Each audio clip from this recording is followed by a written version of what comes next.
Les records historiques pleuvent pour les métaux précieux. L'argent, on est quasiment à 110 $ l'once. On a passé vendredi le cap des 100 $ l'once, record historique. Record historique également pour l'or qui a dépassé cette nuit les 5000 $ l'once. On est monté quasiment à 5100 $. Bonjour Xavier. Bonjour David. Xavier Patrolin, président d'Albatros Capital. Qu'est-ce qu'on se dit, mais jusqu'où ça s'arrête, quoi? Je veux dire, les métaux précieux, l'or, l'argent. Est-ce que ça monte pour les mêmes raisons, d'ailleurs, les deux? Toutes les grandes banques voyaient les 5000 $. En début d'année, on était à 4500 quand même. Hein. Voyaient les 5000 $ éventuellement en fin d'année. On est fin janvier, on y est déjà. Quelle est la part de rationalité avec les événements géopolitiques qu'on a vus, hallucinants, Davos, à Trump, le Groenland, l'armada qui se dirige vers le Golfe Persique et vers l'Iran, et la part de spéculation dans ce qu'on voit sur la fois l'argent et l'or? Est-ce qu'on les met dans le même sac ou est-ce qu'on les différencie? Il faut tenter de les différencier, même si après il y a un rapport entre les deux, et même si au fond ils traduisent, ce sont les marqueurs d'un monde incertain et d'une très forte interrogation sur le statut du dollar. Au fond, dollar, ce qui est vrai, dollar qui a rebaissé là pour le coup, nettement, parce qu'on était entre 1,16 et 1,17, on est à 1,1850 sur la parité euro-dollar. Voilà, donc là, il y a un mouvement sur l'euro-dollar. Voilà. Ouais. Bah, la semaine, dans ton propos introductif, tu essayais de comment mettre de la rationalité. On va essayer de s'employer en quelques minutes de mettre de la rationalité sur de l'irrationalité. L'irrationalité, c'est la perception qu'en ont aujourd'hui tous les investisseurs, des banques centrales ou grands institutionnels sur la stratégie américaine. Au fond, la semaine dernière, c'est la semaine du chaos. C'est probablement, maintenant c'est trop tôt pour le dire, mais c'est probablement une semaine qui va incarner la rupture d'un ordre. Sauf que celui qui s'est réveillé le lundi matin, enfin qui s'est endormi le lundi matin, qui s'est réveillé le vendredi soir, il ne s'est rien passé, entre guillemets, parce que le Groenland, Trump a fait marcher sur le Groenland, et au final, il ne s'est rien passé. Ah bah si, il ne s'est rien passé. Sur le Groenland, un accord a été trouvé grâce à Mark Rutte, le secrétaire général de l'OTAN. Oui, non, mais Mark Rutte a dit lui-même à une intervention, je crois que c'est chez Fox, quand on lui a demandé le contenu de l'accord, il a répondu « il n'y en a pas ». Il n'y a pas d'accord parce qu'il n'a pas de mandat. Le seul accord possible est une négociation entre deux entités juridiques, les États-Unis et le Groenland et ou le Danemark. Tout autre intervenant... Enfin, il a juste rétropédalé au final, Trump, sur la semaine. En quoi ça serait la semaine du chaos? Ben, c'est la semaine du chaos au sens où il a manifesté, où il a attaqué de manière clairement affirmée une partie de ses alliés, à savoir l'Europe, et l'Europe a réagi d'une certaine façon en disant qu'il y a une espèce d'escalade dans la réaction. Donc ça, ce qui a été dit a été dit. On ne peut pas l'effacer. Ce n'est pas parce que sur le terrain, les GI n'ont pas débarqué manu militari sur les plages du Groenland qu'il ne s'est rien passé. Si, il y a toute une série de propos qui ont été tenus. Et prends le discours du Premier ministre canadien, qui est probablement le discours emblématique de la semaine passée, qui traduit cette bascule. Au fond, le premier acheteur d'or depuis plusieurs années, ce sont les banques centrales. Les banques centrales. Pourquoi est-ce que certaines, pas toutes, banques centrales achètent de l'or? Ben, tout simplement parce qu'elles se couvrent par rapport au dollar. Donc, au fond, il y a deux actifs pour les banques centrales. Le dollar. Qu'elles ont dans leur coffre. Voilà, c'est ça, dans leurs réserves. Le dollar et l'or. Et le dollar est rentré à partir d'un niveau extrêmement élevé dans un déclin depuis souhaité par Trump. Ah non, mais le déclin en pourcentage des réserves de dollars dans les banques centrales mondiales décline depuis une quinzaine d'années, à partir d'un niveau très élevé. Ouais. Et l'or a commencé à accélérer depuis 3-4 ans. Au fond, la première mandature de Trump a été évidemment un stimulant très fort. Au fond, le rythme d'acquisition des banques centrales a doublé depuis, en réserve d'acquisition d'or, a doublé depuis 3-4 ans. Enfin, ce n'est pas le cas de la Banque Centrale Européenne, ce n'est pas le cas de... Alors, écoute, par exemple, la Bundesbank réfléchit ardemment, mais vraiment ardemment, sur rapatrier ces réserves d'or qui sont à Fort Knox. Oui, mais les rapatrier, pas en acheter. Non, mais... Ben oui, mais... Que valent interrogation dans le délire, je veux dire, trumpien, que valent les réserves d'or des banques non américaines, des banques centrales du reste du monde, à Fort Knox? Que valent-elles? Qu'est-ce qui interdirait Donald Trump? Ouais, mais on n'en est pas là. Non, mais l'interrogation se pose. Quand la Banque centrale européenne demande, la semaine dernière, à l'ensemble, alors là, c'est pour les banques commerciales, tu dis, il ne s'est rien passé. Faux. La Banque centrale européenne a demandé à l'ensemble des banques commerciales européennes de lui proposer des modèles, des modèles de stress sur des facteurs géopolitiques. Ouais. Et donc, elle va. Rien, ça. Et c'est pas rien. Ça veut donc bien dire que du point de vue de l'ensemble des acteurs, des décideurs, ce qui s'est passé la semaine dernière, mais ça s'inscrit dans un continuum, est une accélération du risque géopolitique. Mais si on se dit que c'est Trump qui fait monter l'or, parce que c'est finalement ça, c'est lui l'agitateur géopolitique, c'est lui. Oui, ou les États-Unis, oui. Et donc comme il va continuer, il n'y a pas de raison qu'il s'arrête. Absolument. Ça veut dire que jusqu'où va l'argent, jusqu'où monte l'or, quoi. Dans la mesure, et quelle est la part de spéculation? En fait, j'arrive pas à avoir une réponse là-dessus. Quelle est la part, encore une fois, de rationalité? Parce qu'effectivement, il y a une montée des tensions géopolitiques, il y a un comportement erratique et inquiétant de l'administration américaine, et qui peut comprendre que des gens aient envie de se couvrir, avoir leur refuge, etc. Après, quelle est la part de spéculation des gens qui disent « Oh là là, mais ça monte, je vais en acheter parce que demain, ça vaudra plus cher ». Ah oui, mais après, il y a des suiveurs. Mais les banques centrales avaient, dans les années 70, des réserves d'or, les banques centrales qui représentaient probablement 30 à 40% de leurs réserves. Aujourd'hui, les réserves d'or dans les banques centrales consolidées mondiales représentent à peine 10%. Ça voudrait dire que si on retournait à la situation en exposition des réserves des banques centrales mondiales en or, on a encore 3 à 4 fois le potentiel d'achat sur le marché de l'or. Donc, c'est évidemment aussi, on comprend bien, sur le métal précieux. Après, je me dis, encore une fois, 40% de hausse sur l'argent depuis le début de l'année, après 150% de hausse en 2025. Alors, l'or, c'était 65 l'an dernier, et là, on est déjà à 15. Oui, alors, la grande différence entre l'or et l'argent, c'est que l'argent, il a un double visage. Tu me diras, l'or a aussi un double visage, puisqu'il y a un peu de bijouterie, mais il y a très peu d'usage industriel, ce qui n'est pas du tout le cas de l'argent. Donc l'argent, c'est un marché plus petit. Le marché de l'or, si on le consolide, c'est aux alentours de 15 000 milliards de dollars. L'or, c'est 1500 milliards de... pardon. L'argent, c'est 1500 milliards. Donc c'est 10 fois plus petit. Et le vrai paradoxe sur l'argent, c'est que tu as un marché physique, où là, il s'exprime une demande principalement industrielle, et puis tu as un marché dit papier qui est complètement délirant, puisque le marché papier représente... De l'or ou de l'argent? Non, de l'argent. Ouais.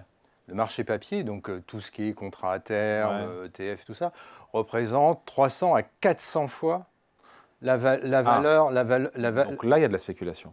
Mais oui, il y a une spéculation. Voilà, exactement. Là, alors, il est possible que ce qui est en train de se passer sur l'argent... Donc il y a un double aspect. Donc il y a cette situation papier physique sur l'argent, dans un rapport de 1 à 300 à 1 à 400. Le problème de l'argent, c'est un métal qui a d'excellentes qualités. C'est deux grandes qualités, c'est un conducteur thermique et un conducteur électrique. Dans un monde qui va s'électrifier, on n'a pas aujourd'hui de substitut à l'argent. Et l'offre est limitée, alors que la demande est là. Voilà, c'est ça. L'offre aujourd'hui, on trouve de l'argent dans la croûte terrestre. On en trouve 15 fois plus que de l'or. Donc, on sait qu'il y en a. Mais on n'en trouve pas directement. On en trouve au travers du zinc, du plomb, d'autres minerais, de l'or éventuellement. Au fond, l'argent, c'est un métal qui dérive d'autres métaux. Donc on sait qu'il y en a, il n'y a pas un problème de limite. Par contre, pour mettre en production, c'est compliqué. Et pour raffiner, ça l'est encore plus, puisque l'essentiel des raffineries, de ceux qui raffinent l'argent, c'est les Chinois, comme par hasard. Ouais. Et mais ce qui est en train de se passer sur l'intelligence artificielle, tu sais, les fameux data centers, dont on bassine, les data centers sont en train de multiplier la demande d'argent dans des proportions absolument spectaculaires. Tout simplement parce que les puces qui équipent... Alors déjà, il faut refroidir ces fameux data centers, mais les puces qui équipent ces data centers, comme elles ont des capacités de célérité extrêmement élevées, il faut 3 à 4 fois plus d'argent que dans un data center classique de cloud. Donc quand les apôtres de l'IA annoncent ubit et orbi qu'il faut 100 data centers pour les États-Unis, un data center c'est 80 milliards, c'est 1 gigawatt, donc il faudrait 100 gigawatts, eh bien ça multiplie la demande potentielle d'argent pour les 3-4 prochaines années dans des facteurs absolument spectaculaires auxquels l'offre, la production ne peut pas répondre. Tu rajoutes ça, tu rajoutes les panneaux photovoltaïques, il faut les renouveler, parce qu'une fois que tu as installé des fermes photovoltaïques, tu renouvelles les panneaux photovoltaïques tous les 10 ou 15 ans. Les voitures, la mobilité électrique, à nouveau donc là, d'un point de vue de l'investisseur, de l'épargnant aujourd'hui, au vu de cette folle ascension sur ces deux métaux précieux, il y a plus du potentiel sur l'argent ou sur l'or? Pardon pour cette question très pratique. Moi, il faut reconnaître que je ne suis pas un très grand spécialiste, donc j'ai beaucoup travaillé durant la nuit sur le sujet, mais j'ai l'impression que le potentiel sur l'argent est invraisemblable. Le problème, c'est que pour nos auditeurs, ce n'est pas un actif, comment dire, all-in. Ce qu'il faut, c'est détenir de l'argent physique, pas de l'argent papier. Pourquoi pas? Parce que, justement sur l'argent papier, s'il y a des banques qui sautent. Là, ce qui est en train de se passer, quand tu regardes la courbe de l'argent, tu prends la séance d'aujourd'hui, tu le disais tout à l'heure, variation de l'or, 2%, variation de l'argent, 10, tu vois, entre 4 et 5 fois la variation de l'or. Donc, il se passe quelque chose. Ça ressemble, comme ça, de loin, quand tu débarques, tu regardes les graphiques, ça ressemble à un short squeeze. C'est la première chose. C'est-à-dire qu'il y a des gens, il y a certainement des grandes banques qui étaient vendeuses structurelles à découvert et à qui on demande non pas de livrer la différence de prix en cash, mais de livrer le physique. Toi, tu es une grande banque, tu as un desk de trading où tu as fait depuis des décennies, tu as eu des positions short, tu as gagné beaucoup d'argent. Et là, on commence à te demander de livrer de l'argent, le métal, argent physique. Ben, je veux dire, tu cours après le papier. Et là, tu peux bouffer tous tes fonds propres. Hein. Donc, ce qui est en train de se passer sur la courbe, ce qu'on voit ça ressemble de loin, mais on le saura que dans quelques temps, ça ressemble à un short squeeze. Ça veut dire qu'il y a des shorts qui sont obligés de se racheter et ils sont prêts à se racheter à n'importe quel prix. Non, ce qui est intéressant, c'est le physique. Mais pour en venir à ta question, il y a ce qu'on appelle un ratio gold-silver. C'est un ratio qu'on suit depuis très longtemps, au fond, depuis le bimétallisme, d'une certaine façon. Donc, on ne va pas remonter à l'Antiquité, mais on suit ça. Et au fond, ce ratio, si on prend simplement depuis aujourd'hui, il est de 50, quoi. Voilà, c'est ça. $100, 5 000 $. Voilà. Il a oscillé sur le XXe siècle. Il a oscillé entre 100 et 16. Bon, on est au milieu. Donc il est un peu en dessous de sa moyenne. Sa moyenne le situerait plus proche de 65. Non, mais ça veut dire qu'il peut, dans certaines phases de stress, aller jusqu'à 16. Donc c'est-à-dire que l'argent a encore du potentiel. Oui. Donc à jouer entre aujourd'hui en papier et l'argent ou l'or en papier, mieux vaut aller sur l'argent que sur l'or? Oui, oui, tu réponds à la question. Alors, mais c'est pas un actif, comment dire, all-in. Ça veut dire qu'il ne faut pas que nos auditeurs balancent tout.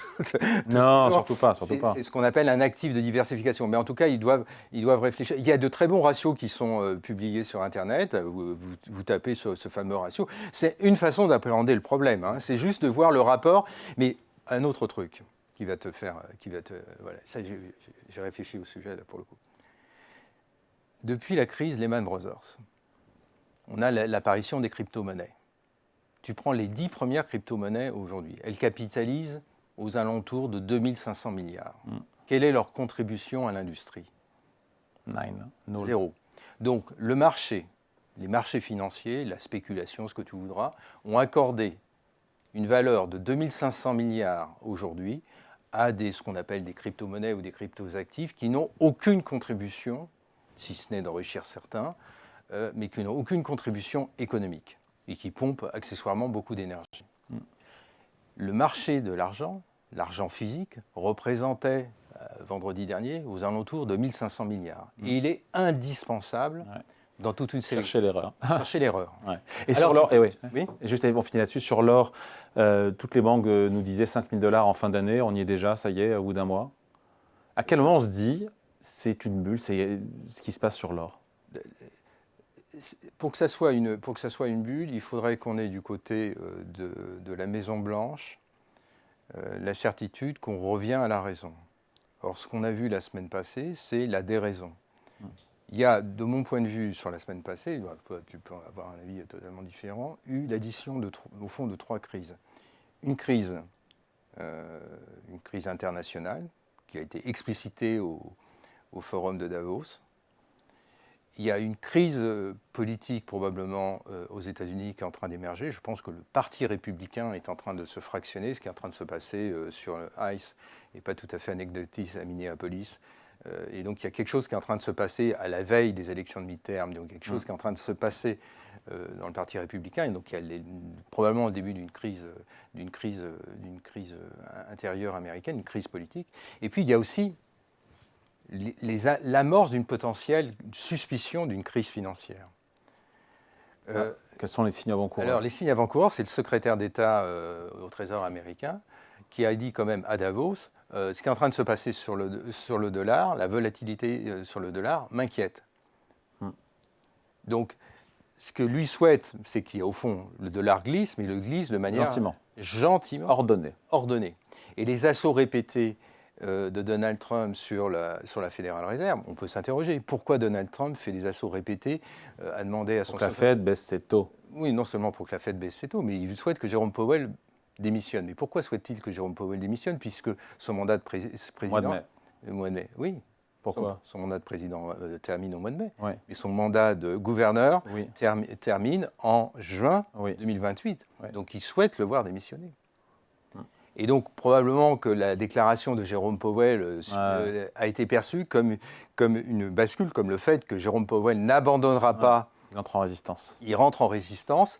Et donc, il y a une interrogation sur le rôle de la Federal Reserve, le rôle de moyen terme de la Federal Reserve. Ça, là, tu ouvres une boîte de Pandore absolument gigantesque. Donc, ça veut dire que non seulement les mécanismes d'alliance qui, au fond, renforçaient le statut du dollar sont aujourd'hui interrogés. Et si le dollar baisse, l'or monte. Et oui, mécaniquement. En tout cas, en ce moment, on le voit. Eh bien oui, mécaniquement. Ça n'a pas toujours été vrai, mais ça a souvent été vrai. Et oui. Pas toujours. Donc, au fond, si tu veux, c'est le hedge naturel pour se couvrir. Donc, les gens ne vont pas shorter le T-bond américain.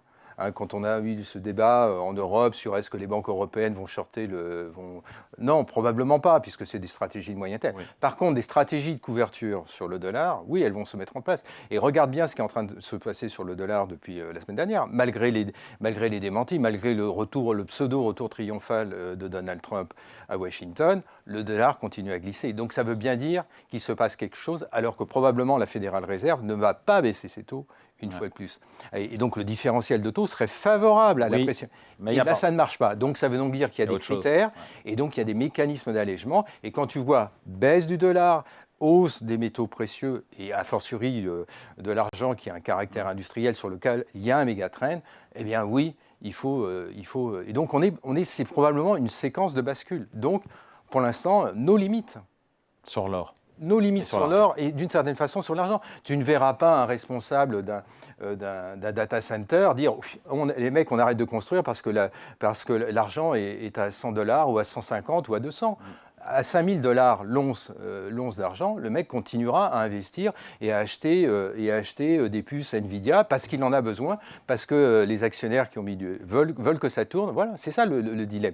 Donc on est à la fois dans un monde de finitude et dans une espèce de bascule, et c'est en fond tous ces éléments-là qui viennent s'agréger. Ça ne veut pas pour autant dire qu'il faut être all-in sur l'argent. Non, c'est pas ce qu'on a dit. Non, mais il faut regarder, et c'est un objet de diversification. Ça veut dire que dans les stratégies de moyen terme, eh bien, au lieu d'avoir le fameux 60-40, 60 T-bonds, 60 obligations, 40 equity, eh bien, on bascule actions. On est dans 40 actions, probablement un peu moins d'obligations, et puis on regarde peut-être pas les crypto-monnaies, parce que les crypto-monnaies, à mon avis, elles vont voir défiler le train, mais regardez des actifs, les reliques barbares, les reliques du bipétalisme, parce qu'elles ont des atouts, tant qu'on n'a pas de substitut. Parce que s'il y a un inventeur génial qui dit « Oh les gars, je viens de trouver un substitut à l'argent qui est encore meilleur conducteur en termes thermiques et électriques », alors là, la messe est dite du point de vue industriel. Mais on n'en est pas là.